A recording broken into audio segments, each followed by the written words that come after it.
Welcome to where the furniture isn't always the best, but them views, they are amazing.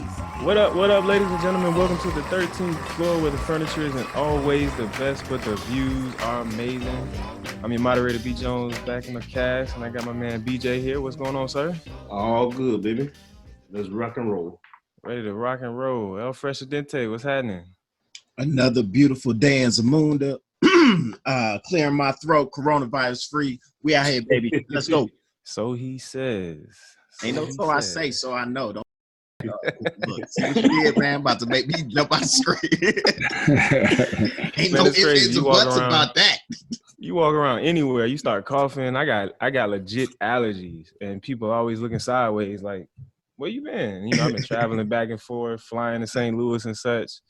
Yeah, just not a good look. Funny meme that had Lawrence Fishburne as Ike, and it said that how everybody looks at you whenever you cough right now because everybody's looking at you like That purpose over there. Bob looking like. You look a little suspect, yo. That's true. Yeah, man. Don't be pushing that on nobody. Y'all stay free in coronavirus untapped, I guess. It's yeah, out. Man. Wash your hands. That's there the you best go. thing we can do. You heated. Well, side note, I hear that we are some of the chosen ones, as always, as I'm hearing that melanated people are a little less likely to have issues with it. So I'm hoping that that talk is true and just blessed to be melanated as always. Absolutely. I saw some earlier today come through about only like 3 cases in the whole continent of Africa versus, Italy, France, China. The US is just up and coming. It's crazy. So, yeah. I'm loving the background though, bro. Nice. Shouts to my mom. She said she wanted to throw some sauce on this thing. So you can't complain when your mom says she has an ideal. You just go ahead and run with it. So, Actually, your mom. Your mom is super creative.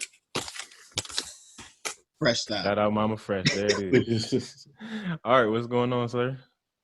Today was an awesome day.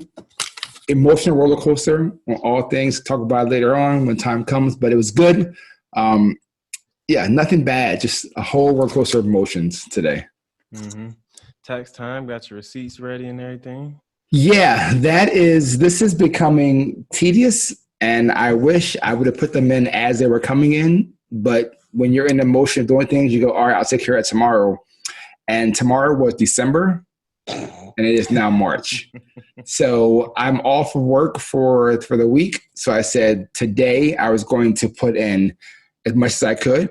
I took a little break midday, and now I'm back. So between today and tomorrow, I'm going to finish inputting numbers. And then the hard part is scanning all this stuff in, or pictures, and labeling them where they are, the amount. That's going to be the annoying part. So we'll see what the accountant wants. Hopefully it's not too detailed. I can just get a picture on a piece of paper and get like 4 or 5 of them together and just send it that way. No fear of auditing because I have all the receipts I need, and I'll give them some saying here, but it's just tedious. Tedious work to be a business owner. Entrepreneurship is not easy in the background. This is very true. One of the things as an entrepreneur you have to learn to do is to push through the tedious task. It is so hard, so hard. Not for the faint of heart. I got to get with you, Art, man, because I was just in Philly yesterday, and I'm going to be up there a lot more often over the summer, new hotel, casino job. So I need to know, what to get into, what to eat, and things of that nature while I'm up there. All cheesesteaks. No, you're all good. Messing with the 2 that are like the popular chains that are right across the street from each other. Dude, don't go there. Yeah. First of all, I've already been. And Pat's and trash. Complete trash. Gyms and Pats are garbage. Pats. Pats. If that is like going to Times Square and getting pizza. Don't do that. Mm-hmm. It's just no. So I'll tell you some good spots to go to. Where'd you bring me the one from in college? I used to make Art bring me one back. That was in my neighborhood in South Philly. It was not one of the big brands. It was a regular spot you go to. I knew that. Yeah. So I got you. I got you. Need protection. I got you protection too. Well, There's some hold people on. over I there. got two that I'm a vet right now. So my daughter's Taekwondo master. He sent me one. He sent me two of them. Pagano's and Max's are the two that he suggested. They're two good ones. Yeah, they're two Okay. good ones. And one more by Temple. I gotta get the name of it, but it's on Broad Street. And that's the one that Kevin Hart like really put on blast. But before then, it was good. Now it's getting overpriced, but it's still real good. Like they got some good stuff in there. It's always the line, especially in summertime where you can sit outside and eat. You're gonna enjoy it. I got you though. Tell me when you're ready. I'll give you a list of things to do, especially like restaurants and places just to go and do. I got you. Easy. And last but certainly not least, Coach K with the technical difficulties. But you're here. You made it. I ain't happy about it, but yeah. It is written all over your face. Golly, that energy. What's up, man? Why you so? I mean, I understand. You know, it's the computer going down at the most opportune time, as they always do. Yeah, I don't have time for that. I don't have time for this. Now I'm gonna ask you a question since you don't have time for it now. Didn't you get a warning shot like a week or two ago? Yeah, it still started up though. Finally, I mean, eventually. Did it do all of that though? No, I didn't do this. Yeah. That was the warning shot. And that's the only device in the house? Nah, man. Wendy got a Mac Air, but you know the Air doesn't have attachments. Mm-hmm. Well, you got your AirPods. You good to go. Listen, I gotta say the clarity in your phone right now is way better than the computer for the picture. So if you're on YouTube right now looking at this, you're like, wow, I can actually see really clear how K looks. I don't. Maybe. I guess. All right. Yeah. Like there is no silver lining. Let's move on with this. Move on to the topic of the day, man. Let's get right into it, gentlemen. So we here. We just wrapped up Black History Month, and I wanted to close out with this topic, but had some technical difficulties, busy weeks, closing out projects and all personal items. But we here today, and we want to get into the state of the Black male from our perspective on it. We mentioned it, or we talked around it, episode 131. You know, around the Barack Obama state of the current Negro and things of that nature. But when I look at where we are today, in relation to where we were like 50 years ago, or even only a couple of decades ago, and the reason I go back that far is because I started listening to one of Dr. King's books, Where Do We Go From Here? And he has this whole plan and outline of how we go from, you know, where they currently were in civil rights movement to progressive, you know, actual equal rights and, you know, moving the community forward, or Black people as a whole, and, you know, the whole roadmap to doing that. But the male influence, you know, very pivotal part of that. And I think, you know, through history, you know, we've had a very, very rough go within the U.S. So really want to get you guys' perspective of where you see that today. And when I think about the state of the Black male, a few different things come to mind. And this is based on my experiences, the people that I happen to be in circles with. So it may be varying across the spectrum. But one of the first things that comes to mind for me is maturation, the maturation process. I was talking about it, you know, with a friend over the weekend. And I think that, you know, we all go through it at different points in time. But us as Black males, you know, when we finally get to that point where things start to click, you know, whether it be a huge event or just being tired of whatever the status quo, or, you know, being subjected to the stereotypical outlook of society on what your persona is supposed to be or how you're supposed to look, you know, something clicks and then we just start moving the needle forward. And then that self-actualization or self-realization, you know, becomes self-actualization. And I think that's where a lot of us, or at least a lot of the people that I come into contact with, and even myself to a certain degree, that self-realization piece, you know, really knowing who you are, where you come from, your ethnic lines and everything that you're capable of, and then turning that into actualization, you know, not only for, you know, your immediate families and such, but for the community at large. I think we are coming into owning a larger piece of that responsibility that, you know, some will say, you know, the Black female has carried for such a time. But I think we are optimistic in owning that responsibility and coming to the forefront of those things.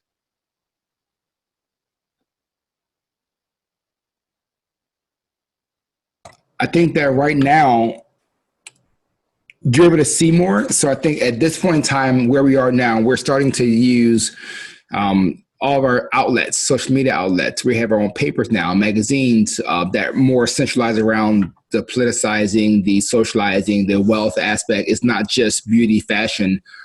We're showing a lot more for everyone to read and see, and it's coming in as raw data. So it's not being filtered.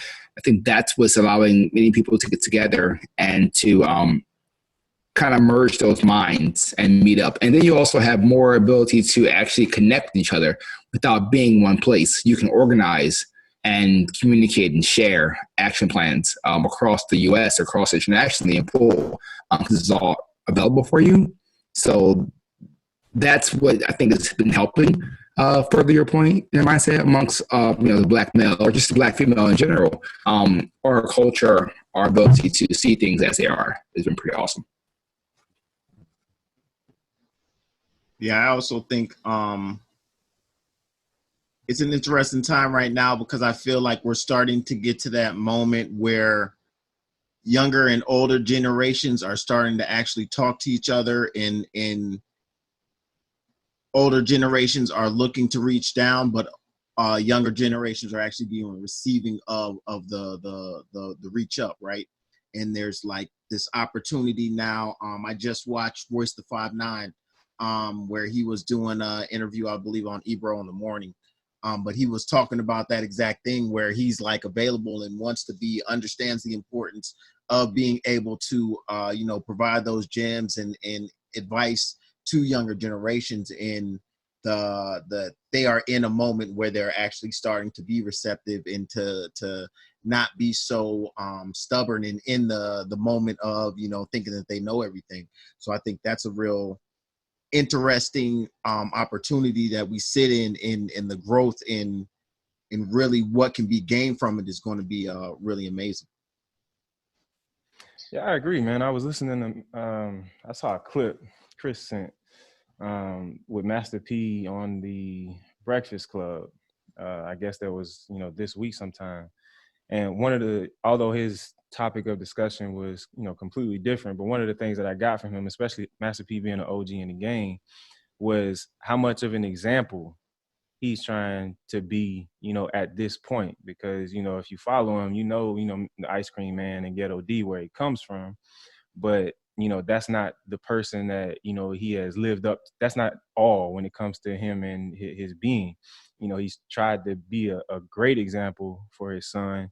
And I think that's a huge piece of it, being of higher minds and not letting our circumstances or current, surroundings dictate how far our potential, how far we can go within our potential, and then rising above those influences and having a certain level of credibility with people who still are in those circumstances currently.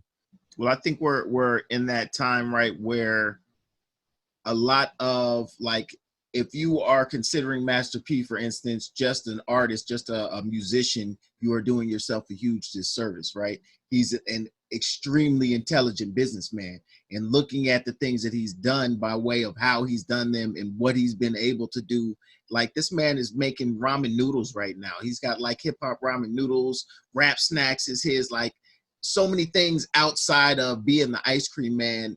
But it's because we've had the time to watch these entrepreneurs who did those things back in the 80s and 90s, right? These hip hop entrepreneurs, I don't even know how I want to say it, but that now they've had the opportunity to progress through the music industry and then, virally infuse themselves in other business areas because they all became wealthy. They all began to, generate real wealth that allowed them to now expand into other opportunities, but also expose those other industries to the understanding that just because somebody has tattoos or raps or, did, ever to survive when they were growing up, that they still are intelligent businessmen, know how to, execute amazing business strategies and ultimately make more money. And so it's awesome again to be in this time where that opportunity is being able to be exposed and accepted, because it's rare that you even look back any other time in history where those type of like the people who made that type of impact had the opportunity to evolve through just being, a musician or a sports player, or, you know what I mean? Something where it's like they're so typecasted. When you get to see the full growth of now people really getting in and branching out into other things, and then not being urbanized only whatever they do, that it's like, no, they are in all of culture, all of America, all of the world. And that's another thing I love to see, just the different appearances that we're able to do, bring on. So it's not like you have to be, your cookie cutter, nice straight cut fade or whatever, shaved face anymore. We're able to express our own individuality, personality, and we have the confidence and opportunities to be able to do that as such, especially with the advent of social media and, just that true entrepreneurial spirit really taking hold amongst our group. We're able to go out and be who we are and be great at it in those respective spaces, irregardless of the typecast or stereotypical looks. You know what I'm saying? Like, we can have bodies full of tattoos, full beards, or locks, as long as, they're going to be, or, the shortcuts with, you can just be yourself, wear your natural hair, where you express your heritage or your urbanism, whatever it is, and not necessarily be called into question. You can thrive within an environment as such. I think that's one of the biggest gifts of the internet, right? Is the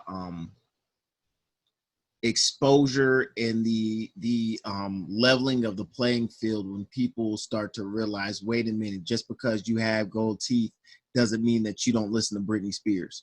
You know what I mean? Like, in seeing this crazy, what was the video I just posted? I gotta look in, but there's this new video that's going around where there is a bunch of black dudes in ski masks, AK-47s, bulletproof vests. They're out in the country, got the choppers, but this guy is singing like this crazy, like, country music song that he made. That it's beautiful to see the freedom of expression that's going on right now, in the being okay with, no, I don't have to make what is visually considered what I should make. Like, that they're just making what they feel. They are passionate about just doing what sounds and feels good to them.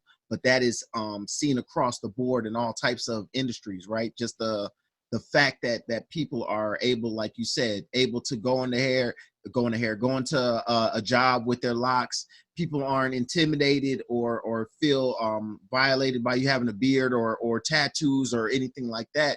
They're willing to be accepting and understanding of what's on the inside, as opposed to being fearful of face value.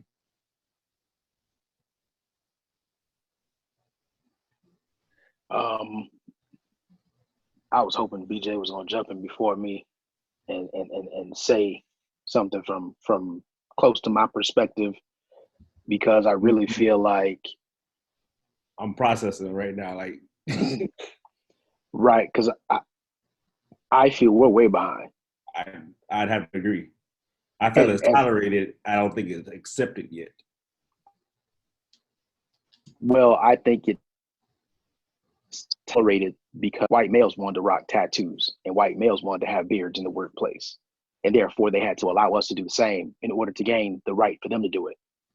I think because the clean cut Disney look is not what they want to go for now. So that's what allowed that for us. I also think that we're way behind, and I think it's a little interesting from our perspective because we're all relatively successful and run in successful circles. So we may see a more progressive Black male than the average Black male. And I think if you look at us as a whole, like where is the unity? Where is the leadership? I can't think of a grandstanding leadership or unity point past the Million Man Marches. If you think about it, what do we have as Black males that brings us together on an annual basis? If you think about Black females, you could even say Essence Music Festival is a celebration of Black women and culture and all the things that they do. What do we have that's like that? So I think we're still pretty fragmented. I do agree with you guys that generation to generation, we're able to reach out to the younger generation a little bit because we've learned, right, from our generation and what the older folks did to us, where they didn't really want to connect. They thought that we knew everything, that we didn't want feedback. So we know that that's not how we want it to be. So we can connect with the younger generation that's coming up behind us still. But I think there's still a significant gap in where we are compared to the Black female and even some other minority groups. I just don't think we have that progression. We have people that are successful, absolutely, don't get me wrong. But then again, I think we've always had people that were successful, right? But to say that overall we're about to turn a corner, I think we're a little bit more aware. We're a little bit more open to knowing that the Black male I see, no matter what city I'm in, he's probably going through something similar to me. But I don't think we've come together in a unity type thing to do something about that. Okay, I just want to make my own addendum that I wasn't trying to say that I think that like it's some even playing field, or that I feel that it was by any means accepted, and that I was looking more at the progress and thinking more like how I feel about the last, say, 5 to 10 years.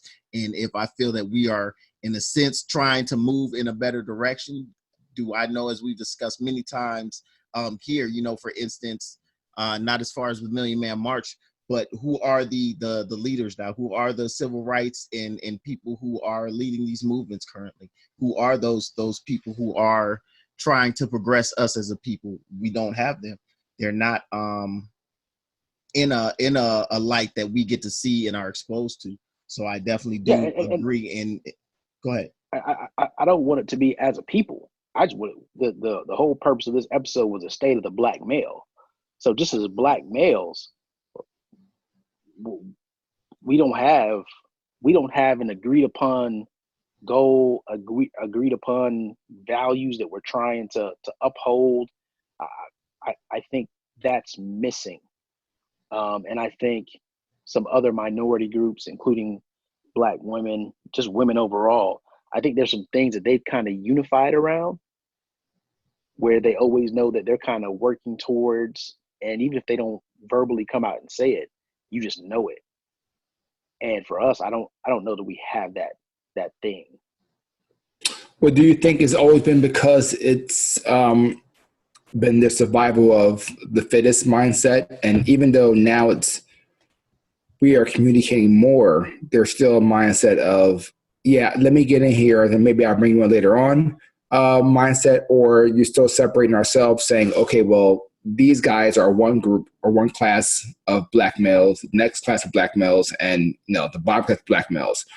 Is there a level where we can merge together? Because it did happen, but there is no face now. Everyone has their own looking glass or kaleidoscope of seeing the picture where it was. And I think you're right. We need to have some kind of central focus for it. I think that obviously financially is the first step, because there's so much power that the Black male spends, and the money is being spent on so much that we can control narratives. If we just decide to pull what the Indian culture does, or the Chinese culture or Asian cultures do, where they actually pull together and say, we're going to do this, and we're going to buy this community or whatever, and work together and make it work, and then we'll go from there.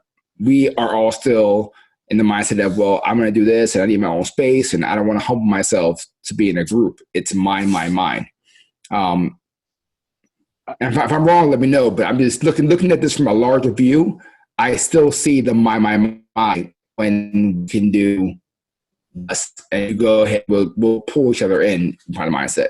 So I think, just real quick, I think the difference between us and everybody else you just mentioned is that the black male in America is still not looked at as the leader of his household, still not universally recognized as the leader of his household. Whereas in some of those other cultures, they are absolutely universally recognized as the leader of their households. Yep. And the communities. Well, let's go communities. Understand that there's a lot of caveats, or there's a lot that goes into that, extenuating circumstances to that, right? Do you feel like you're the leader of your household? I do. I think each and every one of us, on this podcast, would say yes, right? But I also think that I think you have to define what that role looks like. And is it in a traditional sense? Is it a non-traditional sense? What dictates who the leader of the household is? And when we can settle on that definition, or even non-definition, I think we typically fall into buckets, because leader of the household doesn't have to be the breadwinner. I'll never be that in my house. Well, I could be, maybe, but I don't potentially ever see that in my household. But Brett, hold on. I don't want you to go too far down that road, because maybe leader of the household was the wrong choice of words. Okay. I would say leader of our communities. Okay, so again, systemic issues getting in the way of that, right? And that's fair, because again, we've been pulled as the leader of our community. We've been pulled out of that role since the dawn of time in America, right? So the woman has typically been the voice in the community, all the way up until what I feel like now may be a changing of the guard. You say that there's not a concerted effort. I can't say that I can call on any particular leaders or individuals outside of certain entertainers who decide to be socially active. Roland Martin is another person, but he falls under that entertainment, scope as well. So just your everyday civil or civic leaders, I couldn't call too many names outside of Minister Farrakhan, right? Off top of my head. Now I could probably do some research and find some.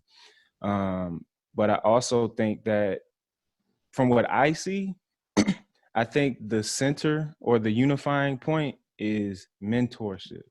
And I think that is what every progressive Black man that I know, I think that's what everybody is centered around. And I think they may do it in different ways and in the communities that they are serving. But I really believe that the mentorship for the up and coming Black male, getting them prepared for society and, all of the hurdles they may have to jump. I think that's what we typically organize behind, because we understand the importance of that bridge and understand the hurdles that we had to jump, and not wanting our sons to have to go through those same things, preparing them for life as it is. Lastly, I mean, I just did a quick Google search on, Black men organizations or even conferences.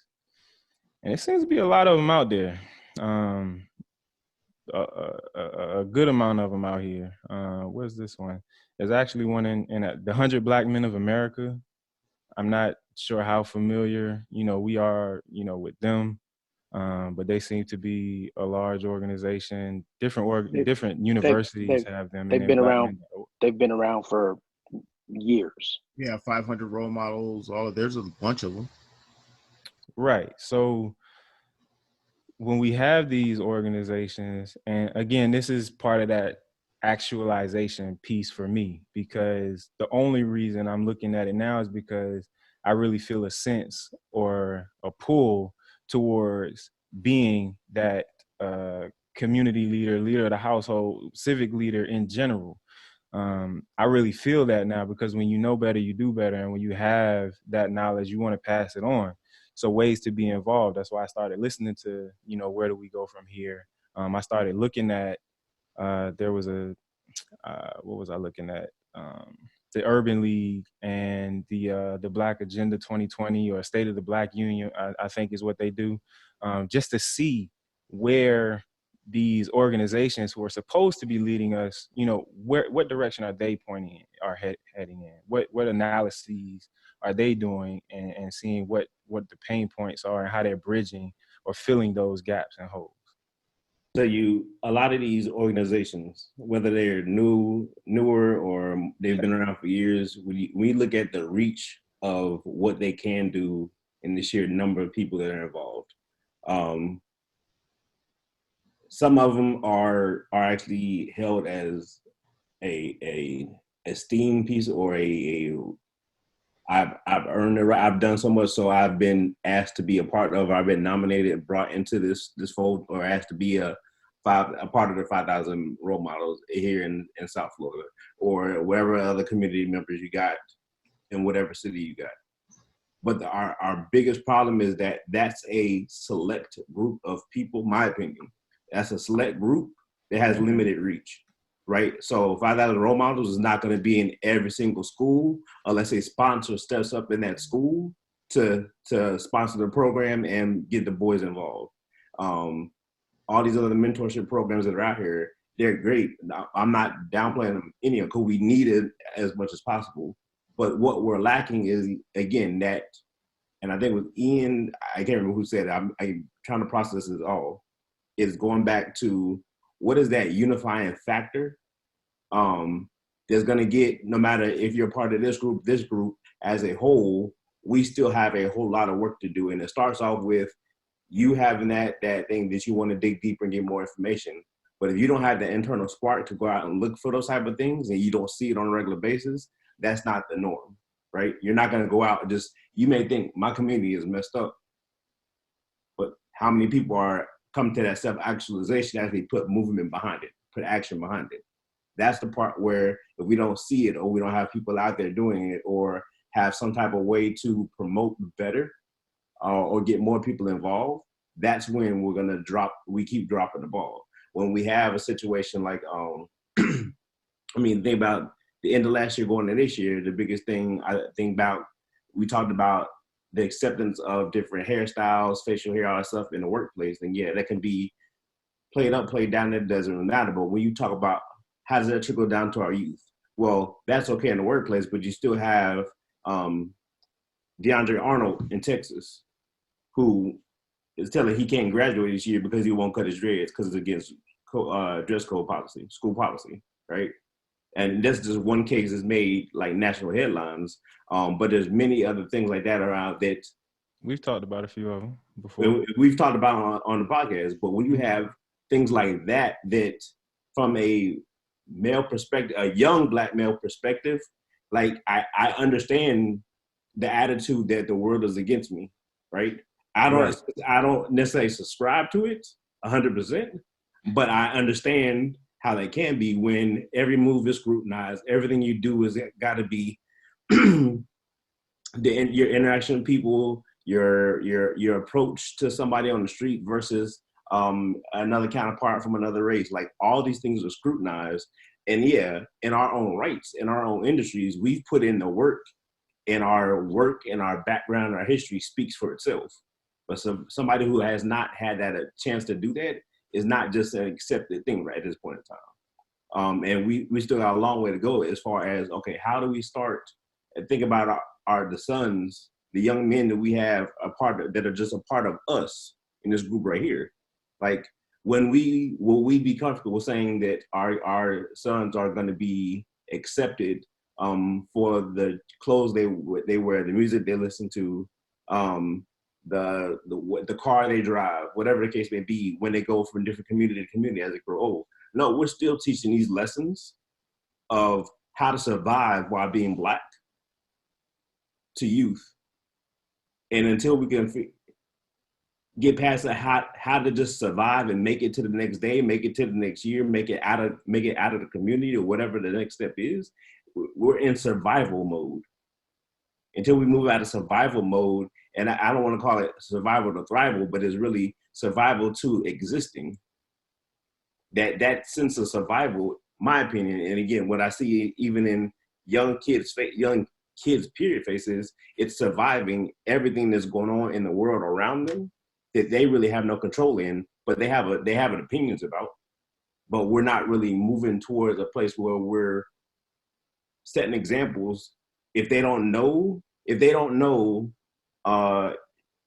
young men know about the fraternities and the things that every fraternity is represented here is doing out in the communities. Because I'm sure they have mentoring programs, they have all these things. If they're not part of that, or exposure to one of us in our media circle, if they're not in a school where they're going to be exposed to all this stuff, it's just by happen chance that we're expecting it may happen, or our kids may be better off because of just the examples we show.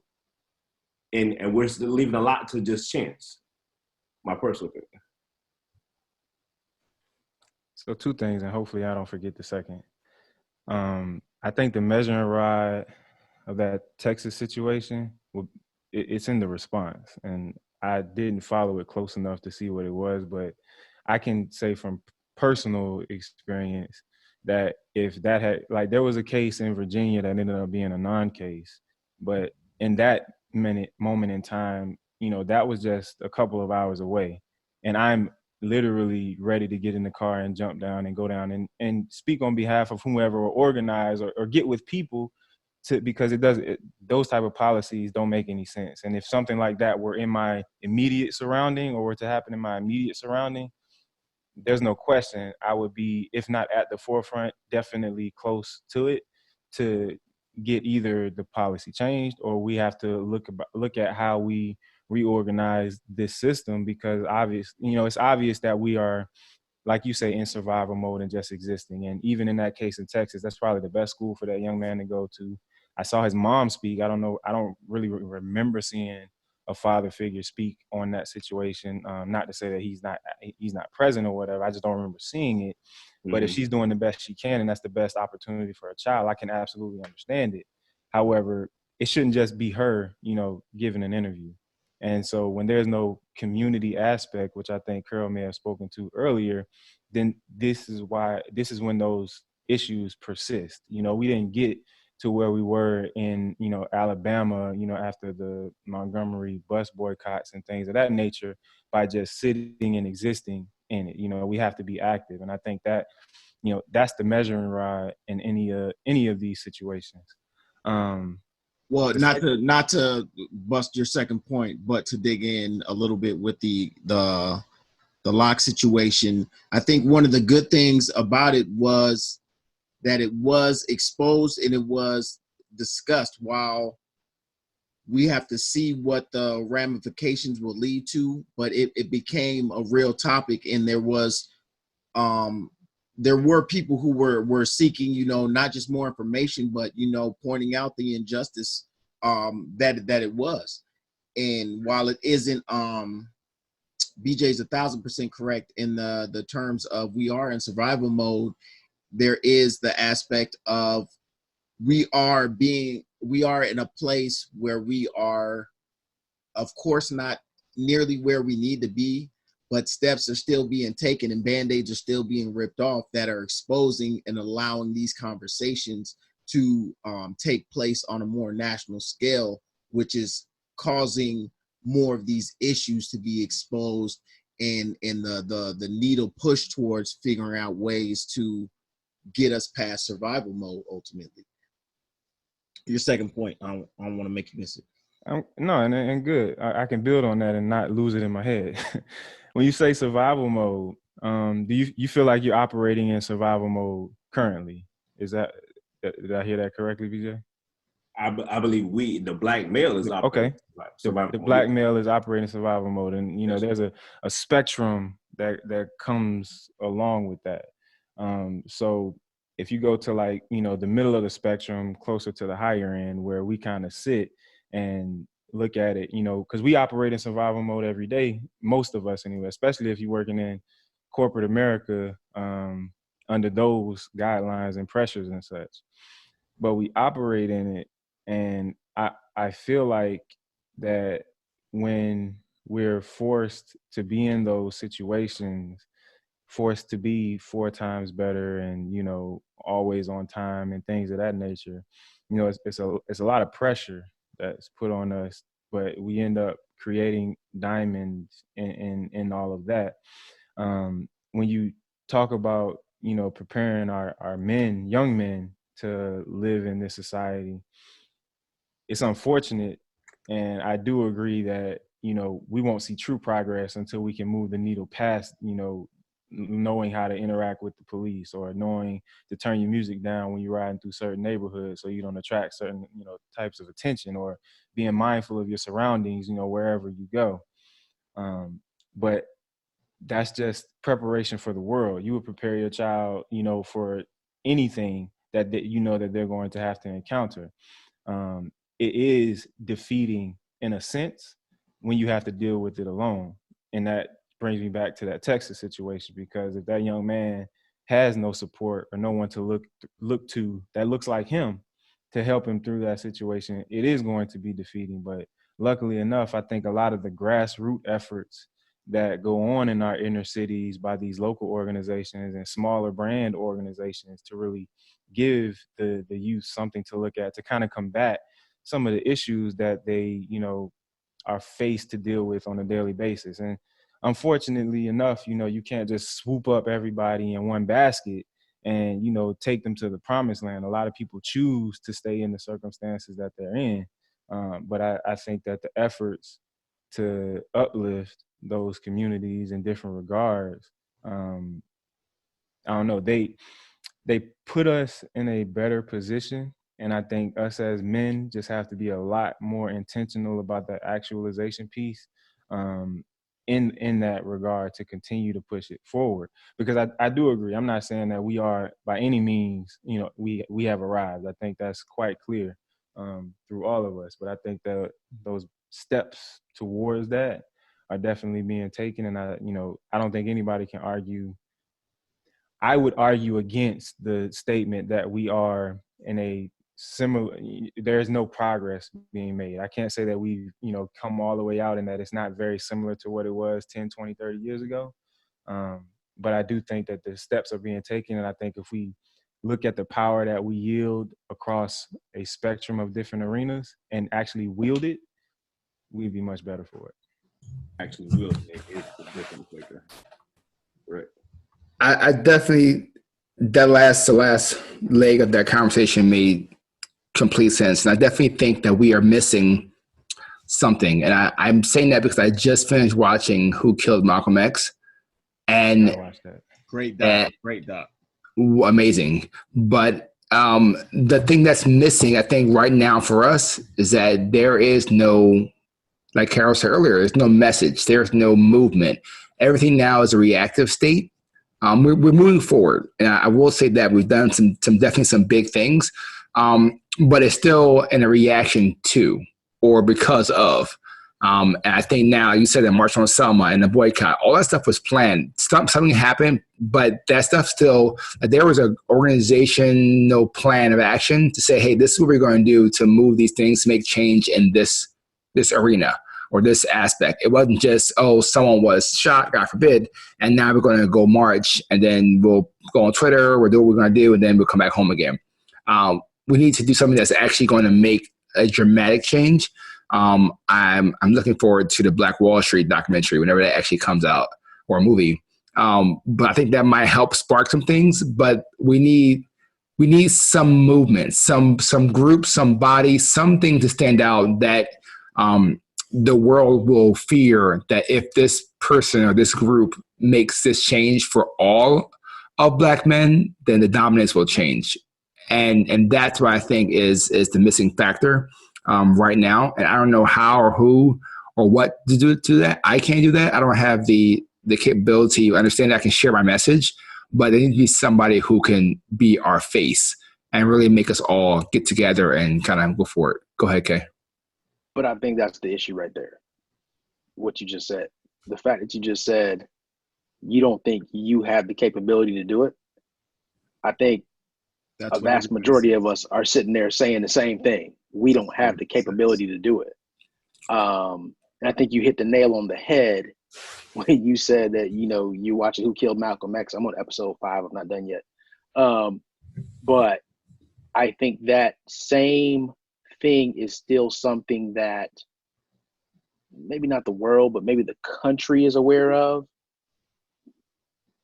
As far as like that Black Messiah, like we don't want that Black Messiah to rise up and unite the Black male.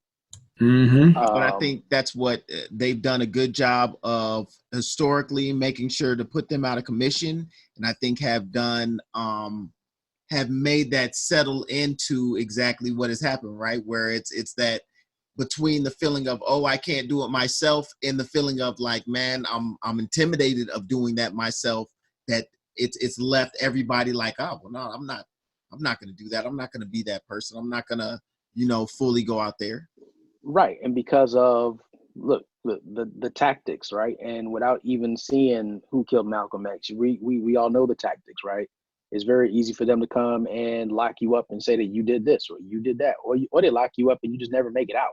Yep. Right. You get killed. There's so many things put out there that they kind of maintain that fear factor, or that, man, it ain't Just even worth enough. it. I'm not even gonna get myself involved. Right. Even looking at, go ahead, sir.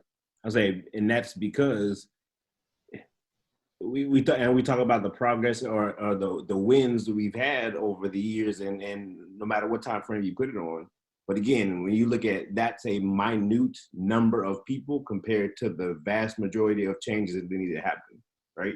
It's not the thing on the grand scale where the laws that are in place, the rules are in place for this kid in Texas, whatever case would be, the Black Messiah rise up, whatever the case would be, there are ways written into legal documents that people just happen to disappear or become killed or is missing.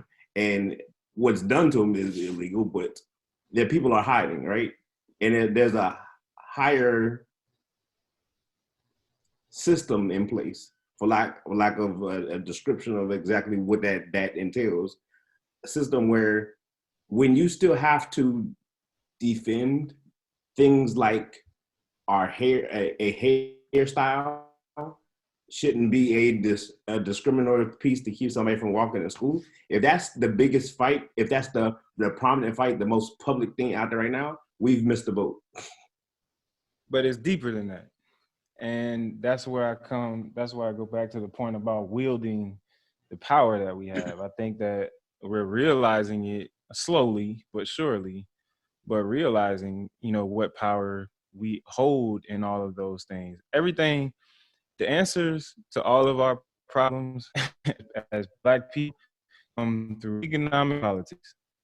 And when people rise up in the economic field, there's some, you're great. But in general, when people try to raise themselves in economics or even politics, what happens? Either people try to scare them out of it, or there's some scandal behind it, try to bring up some stuff, whatever. And there's always a system in the background working to tear you down, versus the collective efforts to keep you up. It happened this week. The lady with the was it Honey Pot? Yeah. The thing at Target. She had her line sold at Target. They picked her up. I think this last month they started selling it, whatever. I'm gonna look up the exact name in a minute. I think it was Honey Pot though. Yeah, I think you're right. It started doing really well. And then this lady started getting like racist message and everything, because it's a Black owned business being highlighted in Target. And Target has made it known that they're trying to promote Black owned business. Now, the beer company just got promoted by Target. I just got an email the other day. Scotch Porter. Target just picked them up.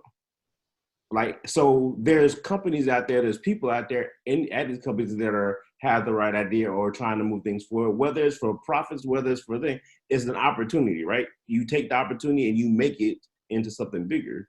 Right. But when you said you try to do something financially and it's still like you're not, because of the color of skin, you're not worthy. You shouldn't even have this. You shouldn't be in this field. You shouldn't have. What does that even mean? At the table.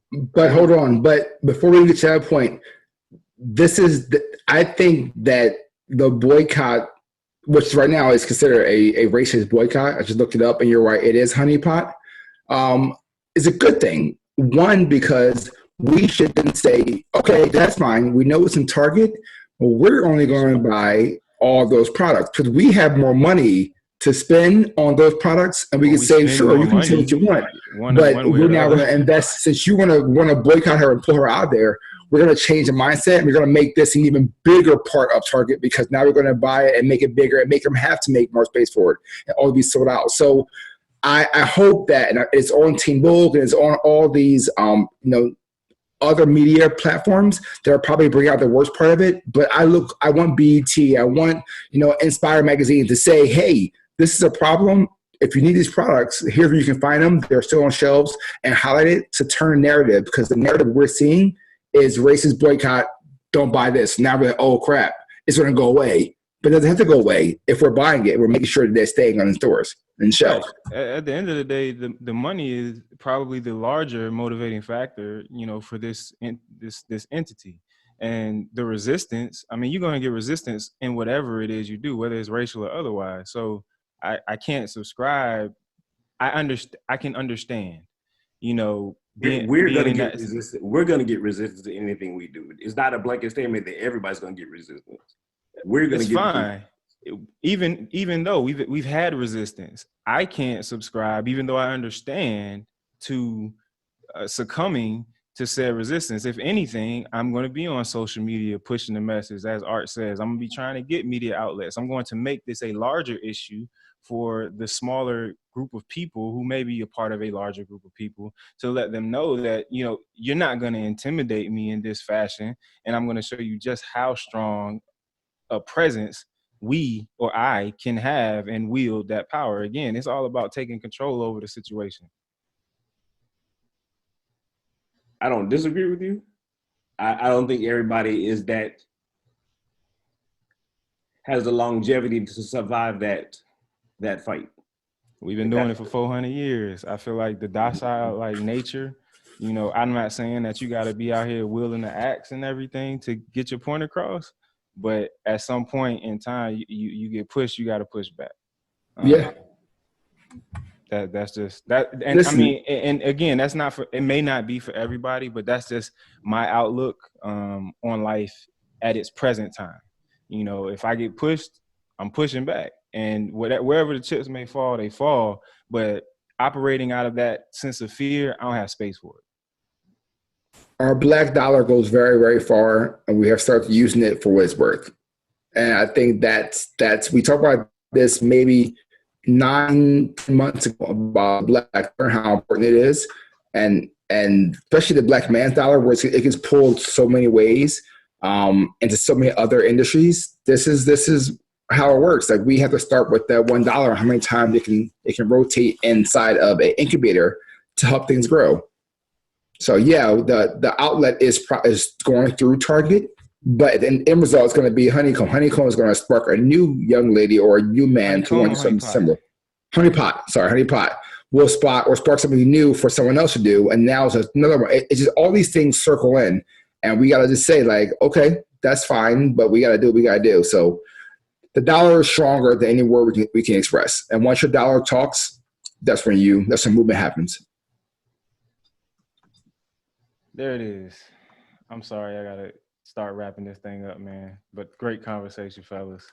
Art, am I coming to you first for? You can, sure. Yeah. Talk about my roller coaster of days. And then we got the fresh evasion, and then Coach K gonna close us out. Yeah. There it is. All right. What you got? So I'll make mine a quickie, and I'll lead it on to part 2 next week. But this week, so we're talking about the state of the black man. The ability to know that you need love is something that I think sometimes gets missing from the black men's aspect. Be it any partner you have, you need to make sure that you remind yourself that you can have all the fun you want alone, but it's nothing like having someone there with you through rough, thick, thin, no matter what it may be. And I just noticed this when I saw a movie, and it sparked my attention that, you know what, we need to show love and happiness, and not just put up a hard front to maintain and carry the weight, which we do every day. But it's very nice to put that weight down and just get a hug from somebody. So open yourself up to allow you to receive happiness after you've been blocking, you have your guard up and your shield on, armor all day long. You should be able to come home to a partner, children, whatever it may be, and allow yourself to just be happy. We always fight so much outside. We should be able to come home and put our guard down at some point in time. So try your best to, at some point during the day when you're home after work or after whatever it may be, just enjoy yourself and enjoy what's around you and your happiness, and then make movement tomorrow for the next step. But take time for yourself. Absolutely. Art, you remind me of that every opportunity you get, and I'm trying to hold on to that message. I'm trying. It's tough. Don't worry. Frustrations. What you got, baby? We're gonna go ahead and piggyback. Oh wait, are we off doing of ladies love Art's. first this week? We could run some ladies. I don't really have no. I haven't had no. I haven't had no. Don't worry, we won't need you to get in your bag like you did that one time. Yeah. Ain't nobody hit me up with no. How come you doing this? So we gonna have to hold off. But piggybacking off of Art's happiness statement, I seek happiness more and more within my mind and less through material pleasures. I know my internal happiness is the greatest gift I can give the world. So I encourage everyone out there to work as hard as possible on being able to not only find that love like Art discussed, but also finding your own internal happiness. When you can create a space of happiness within, it allows you to resonate it without and into the universe and come back to you 100-fold. So make sure to do that, seek that, be that. We out here is Freshovation Hollow. I don't know. I lost it. You got it. You got it. Before I go to you, to Coach K, to close us out, man, I want to remind everybody you can get this podcast on iTunes, Google Play, SoundCloud, catch the videos on YouTube and Vimeo, as Fresh will never let us forget. Follow us on all social media platforms at 13th Floor, please. Coach K, what you got? Man, this is a tough one because I want to close this out, but I want to close it out talking to Black males, knowing that our podcast is primarily supported by Black females, right? Which is yet another just proof of evidence of, man, here's something that we do, that we're 130 some episodes in, and we're still mainly supported by Black females, which we definitely appreciate that. But I'm gonna challenge them this week to say, look, there's some brothers out there that don't know that they're brothers like us that have these type of conversations. And sometimes you get this type of conversation in the barbershop to a degree, but outside of that, where is this conversation happening? Maybe it's happening in lodges, maybe it's happening at fraternity meetings, maybe. But to a larger degree, I would say even within those organizations, you have the same microcosm of, there's some brothers that they're in it because they wanted to unify and they wanted to do things. And then there's some brothers that just got into it just to get some letters or to get recognition or to be a part of something, but aren't really upholding the core values per se, right? So what I would challenge you all to do is go out there and tell 3 Black males about the 13th floor and invite them to come listen. And you know how we are, we're stubborn. If you just tell them to listen, oh yeah, I'm gonna do it. Or yeah, I'll get to it. I'll follow it. But then they don't ever listen. So here's the added extra to that challenge. Listen to it with them. right? And then ask them what their perspective is, right? And send the link to the podcast 2, 3, 4, 5 black males that you know, just so that we can see what their opinion is. And then for those black males that do listen, I'm going to ask you, what is it that you can do? Can you start a podcast? Can you start a mentorship program? Can you find somebody to go talk to find out how you can get them more active as a black male, how you can get them to be in more recognition of what their capability is? Because that's where it starts. And if you look at it, we were talking about what they do to people that start popping up as black males in leadership. There's probably a reason why Minister Farrakhan has been banned from all social media pretty much at this point, right? Even though I have some questions now, is Minister Farrakhan a FBI plant? But anyway, that's another story. The real truth of this whole thing is, look, we don't know who the next person is going to be, right? So since we don't know, why don't you start with you? Right? Why don't you see what you can do? Why don't you leave us some comments and say, hey, I'd like to connect with y'all. Or I have this that if you guys could promote it, I'd appreciate it. Because from brother to brother, that's what we want to do. And we want to make people know that, hey, we are here and we are trying to change things and we are trying to step up into our responsibility, step up and hold each other accountable. That's what we want to do. So we want to hear from you. Sisters, we need your support and spreading it out to the other black males out there. And look, together, we can make anything happen. And we can make it happen quickly if we need to. I'm done. There it is, ladies and gentlemen. Thank you for joining us here on the 13th floor, where the furniture isn't always the best, but the views are amazing. Welcome to where the furniture isn't always the best, but the views, they are amazing. It's a 13th floor, y'all.